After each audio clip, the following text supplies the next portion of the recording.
Hello everyone, my name is Pixlriffs and welcome back to a snapshot exploration video. Once again, we are back in the experimental snapshots that Mojang has just started putting out for Minecraft 1.18, the second half of the Caves and Cliffs update. And since this is kind of an iteration on Experimental Snapshot 1, they've been doing a bit of tweaking of biomes and some of the terrain changes that they made in the first video. We're going to be dividing this video into three parts. The first part, much like the previous video, is going to be exploring the snapshot in survival. We're going to be doing a more condensed version of that this time around, just so we can get some first impressions on how the terrain looks. And it looks like we are right by a stone shore, so looks like we'll be able to get our first stone tools very quickly. But I'm mostly going to be exploring the surface of the world, since that seems to be the thing that they have made the most changes to. I'm going to dip into the underground here and there if the occasion allows, but we're going to get the survival portion of the video over and done with fairly quickly, because after that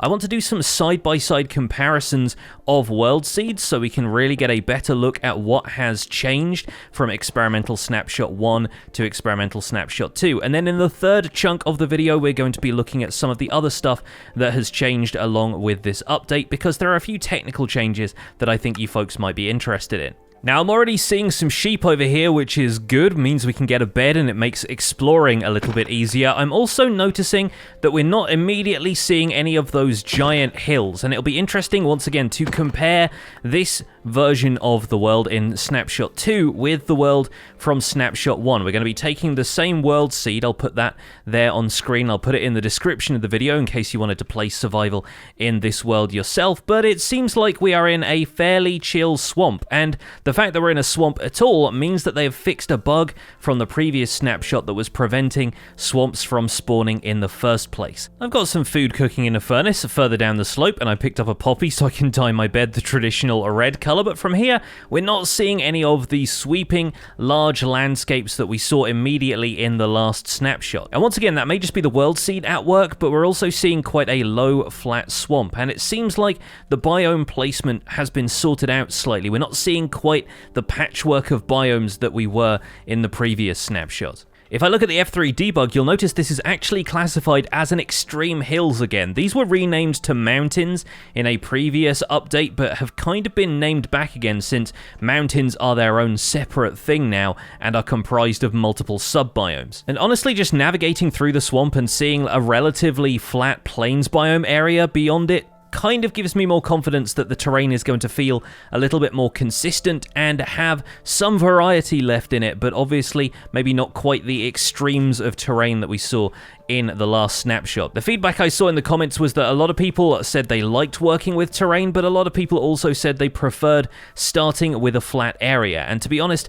it looks like this experimental snapshot has a decent mixture of both, but with terrain generation around the corner that is genuinely going to wow you from time to time. I'm also noticing the terrain of plains biomes like this is less broken up by aquifers and sharp cracks in the terrain. It seems like everything has been smoothed over a little bit more, and it seems like one of the team's goals with this snapshot was to tone down the amount of cave entrances that were kind of making Swiss cheese of the surface, while still providing cave entrances like this for us to duck into if we wanted to go looking for resources. And that's kind of where my journey is going to take me next, because I'm hoping that we can dip down into this crack and hopefully find ourselves some iron. There's certainly a couple of resources down here. We've got some hints of a few things, and this could be quite claustrophobic if this isn't the kind of environment that you like exploring. I'm a little bit concerned about skeleton noise, but honestly I think it's great that we can now get down here, and I know that things like glow lichen and the torches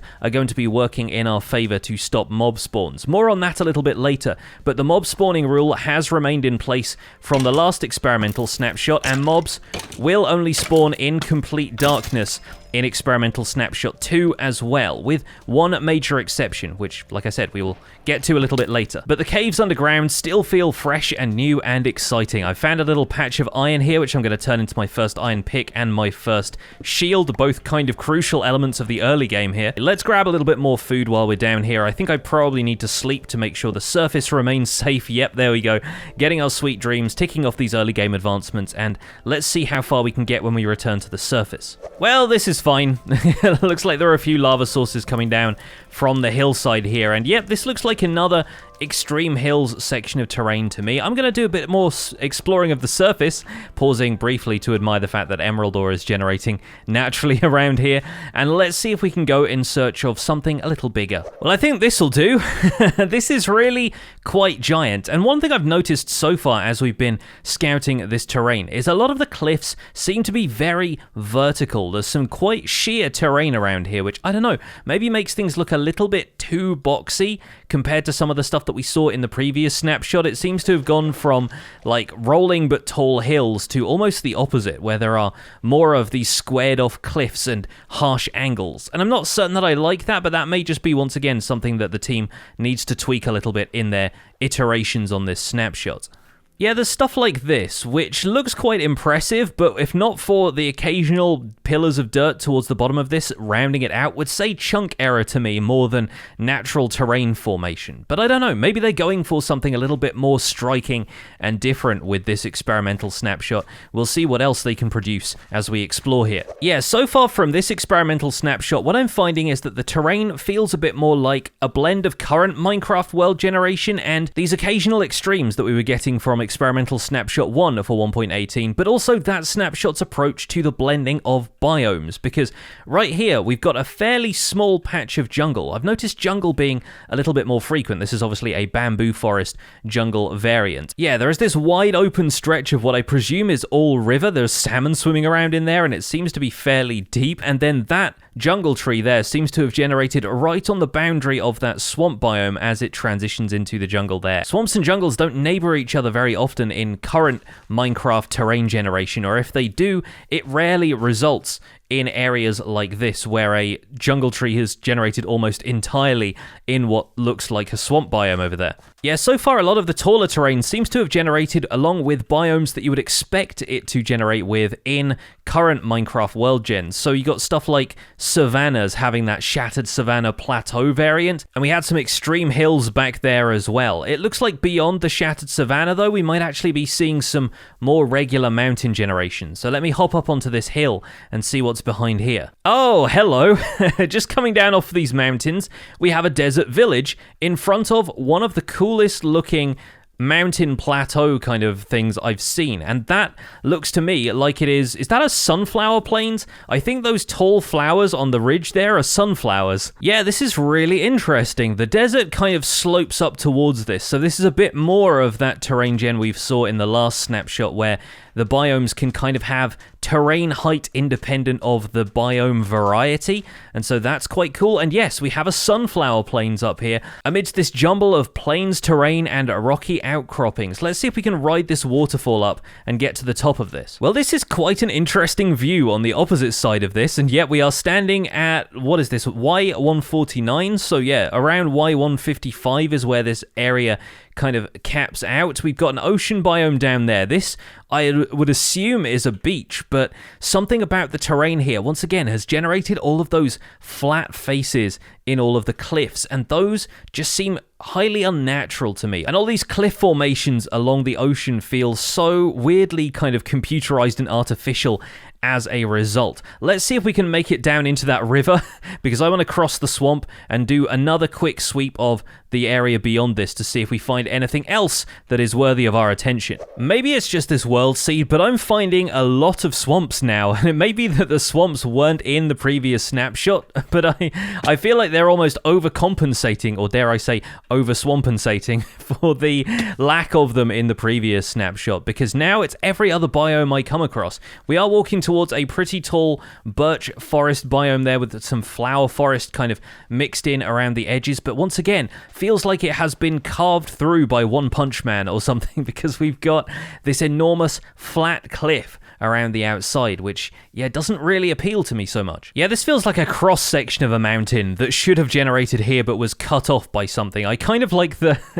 that looks like a helmet from Destiny or something, or even a piglin head or something like that in the background there, this round round, bulbous formation of mountain back here. And this stuff beyond is looking a little bit nicer. I love a good rolling flower forest, but I'm thinking just to see if this is a fluke of the world seed we have, or if it seems endemic to the world generation that they've implemented in this snapshot, I am going to start up another survival world, and we'll just take another quick run through the first half hour of our world and see if we get the same results.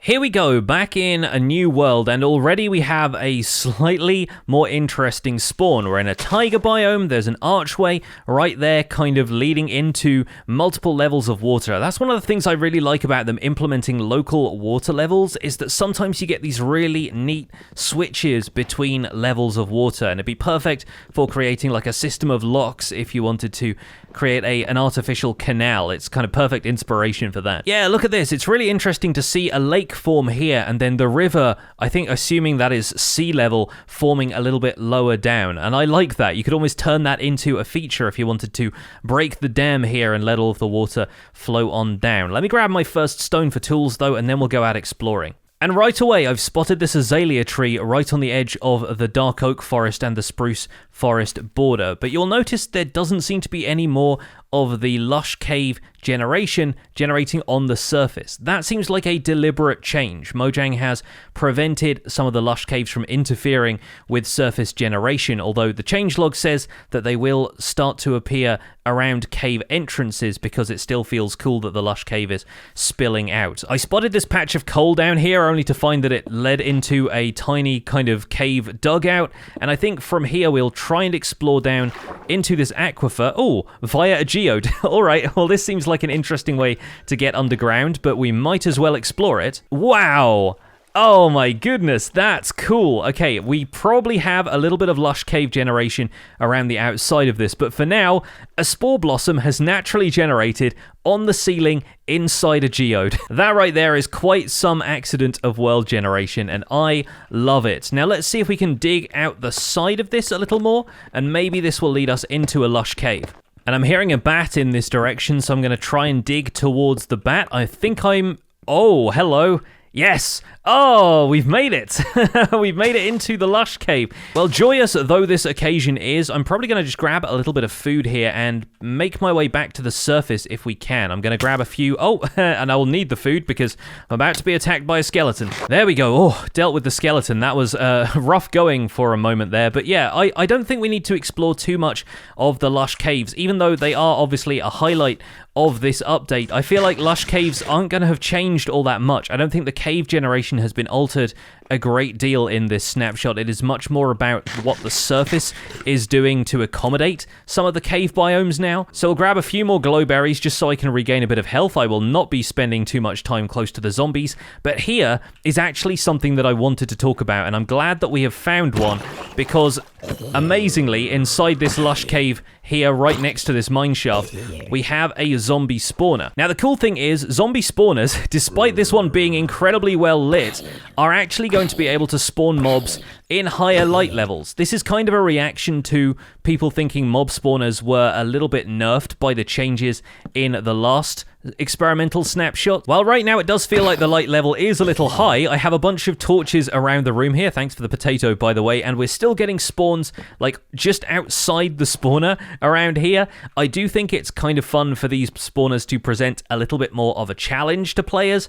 And the fact that they could be disabled just by the fact there was some glowberries here before, or the fact that on Bedrock Edition, mob spawners actually give off a light level of 3 themselves, kind of means that now the playing field has been leveled a little bit. And while natural mob spawns will occur anywhere there is dark space in these caverns, we're still going to find that these mob spawners present something of a distraction. Not only that, but Mojang has actually provided a new parameter that you can apply to mob spawners as a map maker, and that will allow you to adjust the light levels that mobs can spawn in from these monster spawner blocks. Meaning that if you want things to constantly spawn regardless of the local light level, then you can have that happen. You can set it at 15, and mobs will spawn no matter what the player does to light up the area. Or if you wanted to, you could dial it back to pre-1.18 levels, but either way, it's going to guarantee that mob spawners are a little bit more interesting than they were previously. Morning is here, and apparently so are the spiders, but they're not paying me any mind for the moment, and I can at least grab enough wood to make a shield before the creepers roll out of the woods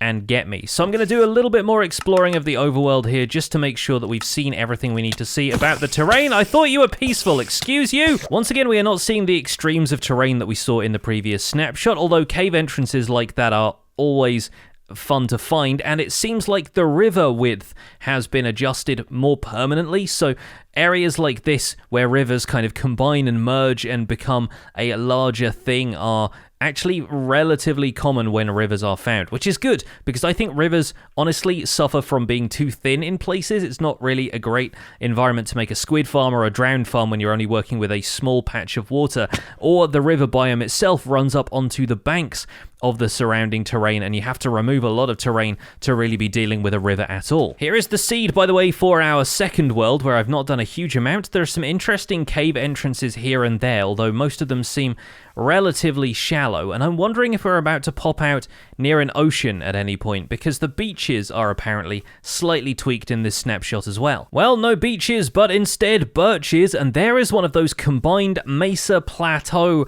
mountain kind of hill biomes that we encountered in the last snapshot. I wanted to check one of these out if we found one, because I want to know if there are any significant changes. And it seems like there is, loosely speaking, a savanna biome on the shore over here. At least the grass would indicate that. No, this is a desert. Okay, very interesting. Quite a small desert and a mesa peak towering over everything. Let's see if we can get to the top of this. These are actually one of the features I was kind of on the fence about from the last snapshot, because these are, technically speaking, badlands, although it is kind of odd seeing badlands rising out of dirt like this instead of forming their own large area with canyons and so forth. I have a certain amount of affection for the way badlands generate in the current version of Minecraft, and so it is kind of strange seeing them as isolated hills like this instead of effectively kind of sprawling areas. In the changelog for this update, Mojang has also noted that one of the problems caused by this current terrain generation is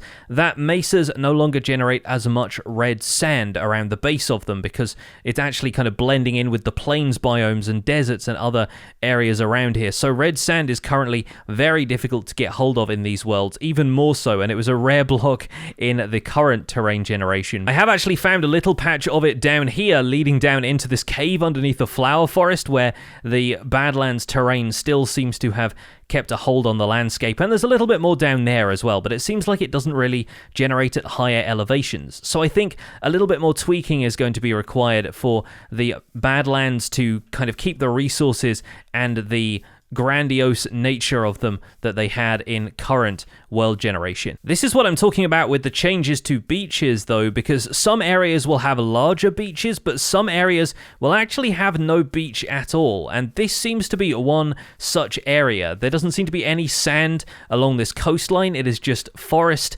flower forest hills blending directly into the ocean, and there's a touch of sand here and there, but some very, very thin beaches besides. Here beyond this birch forest, though, at last we seem to have encountered a mountain biome in full effect. We've got the snowy slopes biome going on over here. It looks like we got a stone shore over there to our left, but I did want to climb a mountain, or at least see a couple of the mountain biomes in this snapshot, just to check how they were implemented against the evidence that we have seen from Experimental Snapshot 1. And it looks like this area is living up to what it did before, adding a few snow blocks into the mix, but to be honest, right over here, we've got very little in the way of height. And now, there are supposed to be larger mountains in this snapshot, and obviously, like, the hilly terrain is still in effect in some areas of the world, but it seems like these don't always lead up to the giant peaks I was expecting them to when mountains were first announced. I think for now I've seen enough of this world. I've got the seed for it, and the seed for the previous world as well, and I'm going to generate a bunch more worlds so that we can do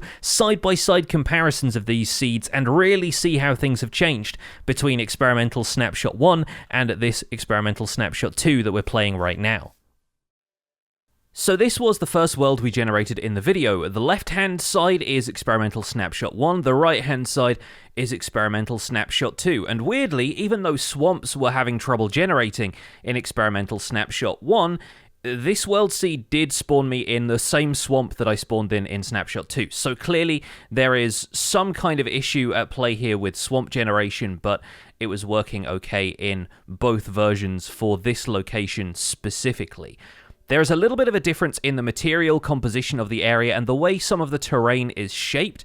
A little bit of the curvature of the swamp is slightly different, and where some of the terrain is patchy, where lily pads and trees generating the kind of second pass that Minecraft does to generate all of the trees once terrain is filled in. But there aren't really a huge amount of noticeable differences, and what I thought was potentially Experimental Snapshot 2 messing with some of the terrain generation and generating those sheer cliff faces that we were seeing, it turns out most of those are present in Snapshot 1 as well, albeit with a slightly different mix of biomes, grass generating in different places, the snow forming in different places, and a little bit more of that microbiome generation that we were seeing in the first snapshot that isn't present in the second. There's extreme hills and plains in roughly the same places. They are intercut with a couple of other approaches to forest generation, and again, lava and water sources are generating in different places in these caves.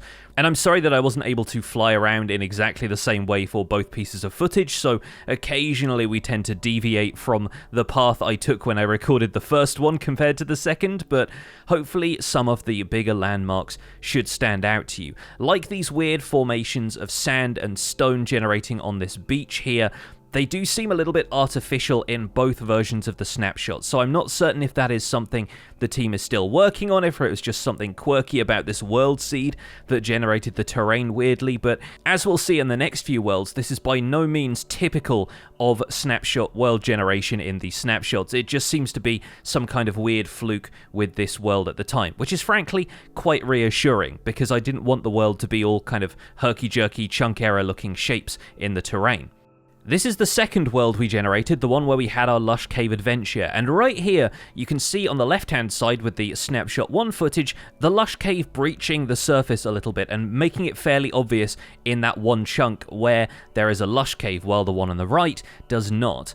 As we coast across the terrain here, you'll notice there isn't a great deal of difference. You'll notice there's an azalea tree once again in a river in Snapshot 1 that isn't present in Snapshot 2, but the changes really start to come to light when we encounter this mountain plateau, because in Snapshot 1 this was a meadow, whereas in Snapshot 2 it's got that mesa terrain to it. It's got the Badlands terracotta generation, and the peak may even be a little bit higher, although that might just be the perspective that I'm using to record the footage at. But a very obvious difference in biome there, while the terrain itself is largely the same. You'll notice once again a few more microbiomes, and it's weird to me that the beach has generated quite large on the Experimental Snapshot 1 world, whereas in Snapshot 2 it didn't generate at all, kind of indicating that new approach they are taking to beaches.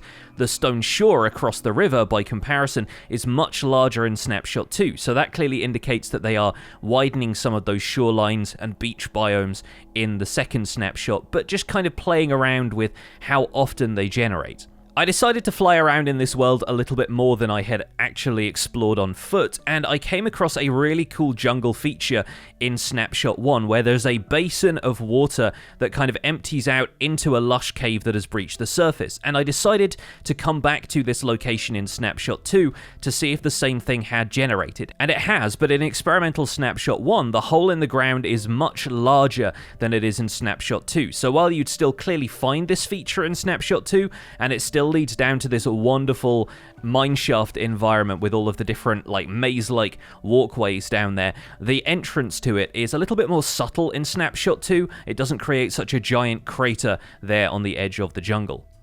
Now, World 3 had some pretty obvious differences from the beginning. There is an ice spikes biome really close to spawn, which was quite cool, but as you pan around the plains biome, you can see it's a little bit smoother, but there isn't anything really going on to differentiate the two.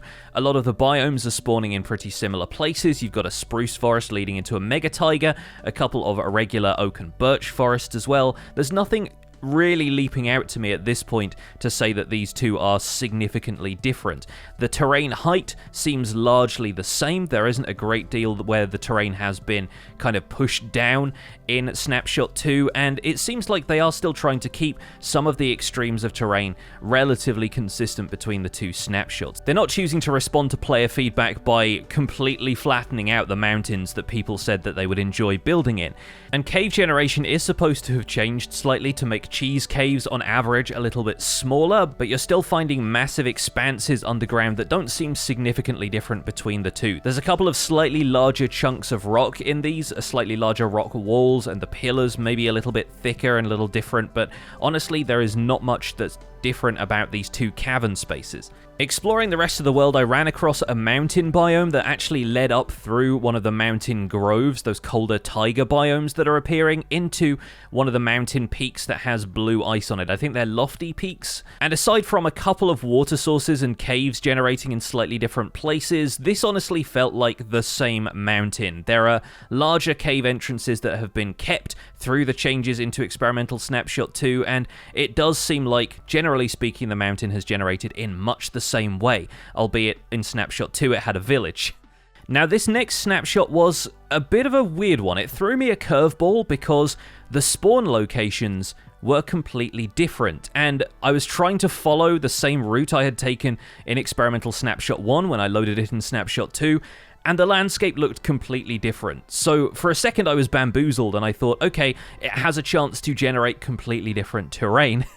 That was completely wrong. What I discovered later was that it had spawned me in a different place, and once I matched up the coordinates of my spawn in Experimental Snapshot 1, I found that the Snapshot 2 world looked a lot more familiar and was a lot more consistent. Once again, a couple of changes in the coastline here, but the one thing I found exploring this in Snapshot 1, which was probably my favorite terrain feature I discovered throughout this entire experiment, was down this icy river. I followed the river along, just checking out the mountains and the way the terrain had formed up around this river, which I really like. It feels like a kind of glacial pathway through this hillside here. But then I came across this basin in the middle of a taiga biome surrounded by this enormous mountain cliff and the mega taiga stretching off into the distance. There was this lush cave that had dug out a section of the terrain, leaving these enormous pillars of terrain of rock and grass, and I thought this was a really picturesque and cool area, and I was desperate to see whether or not that area had been removed by the changes in Experimental Snapshot 2. Fortunately, as you can see, it hadn't, so I was a lot happier knowing that the terrain was not going to change that dramatically, that features like that weren't going to be removed. Our final seed threw me kind of the same curveball, but by then I was ready for it because I spawned in a completely different place, checked my coordinates, and realized that I was off from my Experimental Snapshot 1 spawn. So I ended up matching the coordinates, and as you can see, there's a couple of changes here, making some of the biomes larger, flatter, and more consistent. Experimental Snapshot 1 has a bunch of plains biome mixed in with all of this terracotta and desert, and as you can see in your left-hand footage, there's a plains village, whereas on the right-hand footage, it turns out there's a desert village there. So while the terrain shape, once again, is largely the same, the biomes have been smoothed out a little bit and made a bit more consistent in order to cover a broader area and make the desert really feel like a more expansive desert. Beyond that, the river shape around some of these islands has become a little bit different. There are some islands which are connected and separated by the changes in the two snapshots. There is a section over here where a stone shore has replaced a beach, and I'd kind of like to see a few more beaches and a few less stone shores based on what I've seen so far. But here's another interesting change. Where we previously had a meadow that had turned into a terracotta plateau, now we have the opposite happening. The terracotta plateau is gone in the Experimental Snapshot 2 footage on your right, and it's all just a giant expansive meadow biome with the same kind of cave structure, some different lakes and some caves flooded or not flooded, but largely speaking, the terracotta part has been erased from this, and it makes it a more cohesive biome as a result. That entire hill being a meadow biome makes it feel a little bit more deliberate and less patchworky. And the same is true of the neighboring biomes as well. There are a couple of them that seem to generate in more or less the same way, even with similar flowers in some cases, so I think the flower choice is probably based off the world seed. But yeah, aside from a couple of waterfalls being slightly larger from where aquifers and local water levels had generated, it was basically the same landscape. Naturally, at this point, I was still looking around for some good mountain biomes, so I started exploring in the direction of anything that looked like a snowy landscape, something that was going to lead up to a mountain peak, and eventually I found one or two of them just by looking around some of these valleys. And it's really clear that, once again, the terrain has not been squashed or flattened too much, as a result of the feedback they got in Experimental Snapshot 1. A lot of these higher plateaus, which just support some of the larger biomes of the world, do still exist and are still chock full of all of the features we had seen in previous snapshots. Once again, there is a little bit less beach I'm finding in the Experimental Snapshot 2. It seems like varying that beach generation has actually led to more of the coastline lacking beaches, and so that's an interesting change, but we'll see what happens with it in future. The last thing I wanted to do with this video is just quickly go over all of the changes that are listed in the changelog for Experimental Snapshot 2, how things are different from Experimental Snapshot 1, and put them in Mojang's own words so that you can decide for yourselves how effective these changes are. The first being that biome placement is a bit smoother and less noisy. There are fewer microbiomes dotting the terrain, and biomes tend to be a bit larger and less fragmented. This is a brand new world, by the way, not any of the other seeds I had generated, and while the terrain is obviously still gigantic, I think it is fair enough to say that there are larger biomes and they tend to be a little bit smoother in terms of their consistency. You don't tend to find lots of tiny little microbiomes dotting around the place. There are occasionally areas where biomes overlap, but generally speaking, this seems like a good change. I've re-enabled clouds for this next change because cloud level has been raised from 128 to 192 to accommodate for how tall the terrain can get, and since this is 192, these mountain peaks over here in the distance are actually quite exciting in terms of how tall they are. But with the debug coords on here, you can see that yes, we are at Y192, and that's where the center of the clouds are. Of course, they generate a block above and a block below because clouds are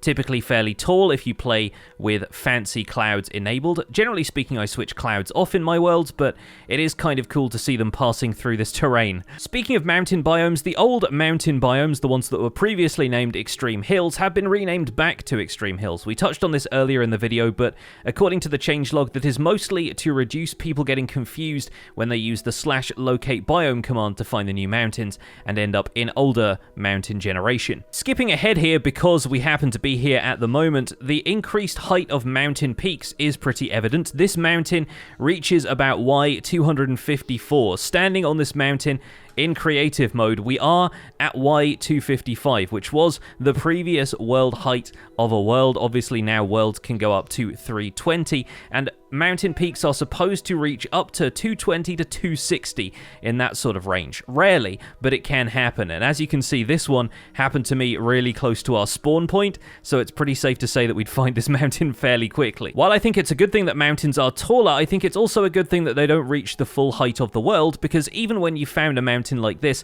it is still a temptation to build something cool up here, and you want to have at least 64 blocks of build height in case you want to make, I don't know, like a wizard tower on a mountain or something like that. And frankly, as mountain ranges go, this is a pretty cool looking one. So once again, I'm going to add the seed on screen and in the description for this video so you folks can go and check out this mountain for yourselves. The next point in the changelog boasts beachier beaches, where it says beaches are generally wider, but also in some places there are no beaches at all to provide some variation. And from what I've seen, I think this is a good change generally speaking. I think it's a good change in theory, but in practice, I've noticed the stone shore biome kind of takes over from the beach biome generation, and we do have larger patches of beach like this, but I would kind of like beaches to be more of a feature of some of these coastlines, whereas it feels like they have been widened but dramatically reduced in their frequency. And sometimes, like in the case of this terrain here, something that you think is a beach actually turns out to be a desert biome in its own right, although it may be that a beach biome just blended into a desert biome in this case. The grass there seems to indicate that this was a desert all along. Meadow biomes are one of the new mountain sub-biomes that you can find in Experimental 1.18 worlds, and sheep will now spawn in these biomes, along with more rabbits and fewer donkeys. This was true of my previous snapshot experience where we came up to one of these meadow biomes and there were just donkeys everywhere. It seems like their spawn rate has been dramatically reduced and other passive mobs have been added in to compensate. And I am personally very thankful for that, because I had the hardest time finding sheep in the Experimental Snapshot 1 video. While we're up here in the meadows, it's also important to note that blue orchids have been removed from these meadow biomes because they were a unique flower to swamps, and it kind of removed one of the reasons for players to seek out a swamp in the first place. Speaking of swamps, swamp biome generation has been fixed. In the previous Experimental Snapshot, with few exceptions, it seemed to be the case that a swamp would try to generate, but there would just be a murky patch of ocean water and a few lily pads rather than the expanse of swamp trees and vines and witch huts that we are typically used to. So now swamps seem to have been restored, along with a couple of other missing biomes, the ice spikes biome, which we saw earlier, and the eroded badlands biome. The next change listed on the changelog is that underground biomes will interfere less with surface biomes, and we saw evidence of this earlier in the video where we compared a Snapshot 1 world to a Snapshot 2 world, and there were many fewer patches of lush cave generating on the surface. Although, as we saw in that World 4 example, they do still leak out of cave entrances sometimes, simply because it's cool. And of course, in this case, we have a giant cliff forming on the edge of an ocean biome with evidence of lush caves around here, but no ugly patches of lush cave terrain appearing in a single chunk on the surface. Despite the incredibly mountainous spawn area that we have started with, the changelog does say that it should be more likely to find large areas with flat terrain. So some of the worlds that we saw earlier in the video kind of corroborate this. We have areas with large flat plains biomes and deserts and that kind of stuff, but mountain biomes like this one, while they are rare, do form quite a large area, so I think it's good to have a contrast between the two of them. In Experimental Snapshot 1, some of the new mountain biomes didn't have spawning rules for hostile mobs yet, and that has now been adjusted so that if you're in a meadow biome and you go underground, you are still going to find monsters in those caves. Likewise, any of the lofty peaks or snowy slopes biomes that you find are also going to have monsters spawning in them. So sadly, those are no longer safe spaces in the same way that mushroom fields biomes might be.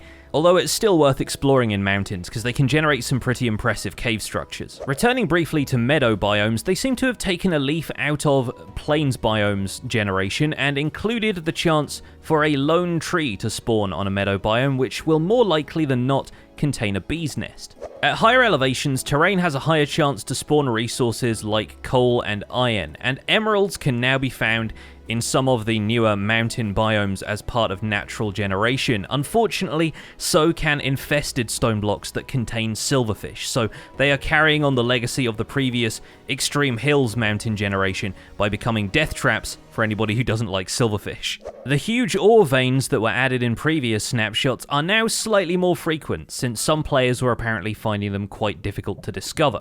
Generated structures are now appearing in the right biomes, after some overlap between the borders of biomes led to them generating in some slightly odd places. I personally found a jungle temple in a plains biome and a desert temple in a savanna, so it's good to see that these changes are being worked on. What the changelog called mega cave entrances have been toned down a little bit. It's less likely that they'll lead all the way down to deep slate, mostly because it was giving players far too easy access to diamonds. And while it seems like cave entrances like this do still generate and cracks in the world can go pretty far down, I think it's fair to say that they are at least toned down a little bit. There is also the reduced chance of sand or gravel blocks being placed in a way that on world generation they immediately fall through, because this was apparently having kind of an impact on performance and was also just messing with the terrain a whole bunch. It can still happen that a region of gravel or sand will fall in, but the changelog says it won't happen quite as often. And last but not least, the spawner changes that I mentioned earlier in the video. Zombie, skeleton, spider, and cave spider spawners will now spawn mobs up to blocklight level 11. Although the mobs spawning in complete darkness didn't affect the difficulty of vanilla spawners, they recognized that those spawners hadn't been a real challenge for a while now, and they hope that conquering spawners will be a slightly more exciting challenge now that we have to apply a bit more light to the area. What do you folks think about this change? Because having had a bit more time to think about it, I honestly think dungeons are still kind of overdue for an overhaul, because honestly just spamming more torches or lighting up the area more thoroughly doesn't feel like it makes visiting these spawners any more exciting than it did previously. The most exciting thing about it all for me is that map makers have the opportunity to set a new custom spawn rules tag, which includes the block light limit in which mobs will spawn from spawner blocks, enabling map makers to use spawners in a more customizable way for maps. And the precedent set by spawners having any kind of custom spawn rules tag potentially means that more spawn rules could be added in future, and the radius of mob spawners could be adjusted, along with a few other parameters. But folks, that is where I'm going to wrap things up for this video. It's been a bit of a long one, but I hope you enjoyed this in-depth look at Minecraft 1.18 Experimental Snapshot 2. Let me know if you enjoyed this video in the comments, leave a like on it for me while you're there, subscribe if you want to see more, and I'll see you guys soon. Take care, bye for now.